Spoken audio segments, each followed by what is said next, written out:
ప్రైజ్లో ప్రభు అయిన యేసుక్రీస్తు నామంలో ప్రియ సహోదరుకు నా యొక్క హృదయపూర్వక వందనాలు. ఈ దినము దేవుడు మనతో మాట్లాడిన మాట కీర్తన భాగము 2:11.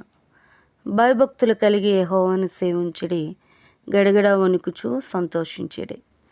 ప్రియ సహోదరులారా, భయభక్తులు కలిగి యెహోవాని సేవించువారుగా ఉండాలి. గడగడ వణుకుచు సంతోషించాలి.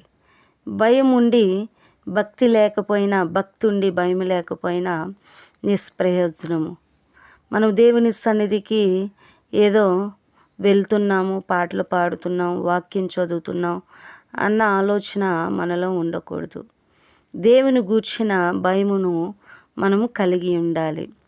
మన ఆత్మను శరీరమును చంపు దేవునికి మనము లోబడిన వారుగా, భయపడిన వారుగా ఉండాలి.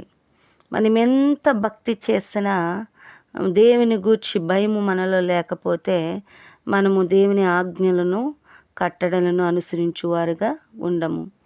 ఎప్పుడైతే మన దేవుడు మనల్ని చూస్తున్నాడు, మనం చేసినవన్నీ చూస్తున్నాడు, మన నడక పడక అన్నీ కూడా ఆయన చూచుచున్నాడు అన్న ఆలోచన, అన్న భయము మనలో ఉన్నట్లయితే మనం దేవుని వాక్యానికి లోబడిన వారుగా ఉంటాం. ఎన్నిసార్లు దేవుని యొక్క వాక్యం మనతో మాట్లాడినా, ఎన్నిసార్లు దేవుని యొక్క సేవకురాండ్లు మనతో మాట్లాడినా విన్నాము, వదిలేసామన్నట్టుగా మనం దేవునికి లోబడలేని వారుగా ఉంటాము. అలా ఎందుకు ఉంటామంటే దేవుని గూర్చిన భయము మనలో లేకపోతే మన వాక్యానికి లోబడి వారుగా ఉండము. ప్రియ సహోదరులారా, ఎప్పుడు నీలో దేవుని గూర్చిన భయం ఉంటే అప్పుడే నువ్వు వాక్యానికి లోబడతావు. ఇది ఏదైనా దేవునికి విరోధమైన కార్యాలు చేయాలన్న ఆలోచన వచ్చినప్పుడు దేవుడు నన్ను చూచుచున్నాడు అని దేవుడు మరి ఇది చేయకూడదు అని దేవుని ఆత్మ మనతో మాట్లాడుతుంది. అందుకే భయభక్తులు కలిగి యెహోవాని సేవించమని పరిశుద్ధాత్మ దేవుడు మాట్లాడుచున్నాడు. మరి మనము దేవుని గూర్చి భయపడేవారుగా ఉండాలి, భయం కలిగిన వారుగా ఉండాలి, భయభక్తులు కలిగిన వారుగా ఉండాలి.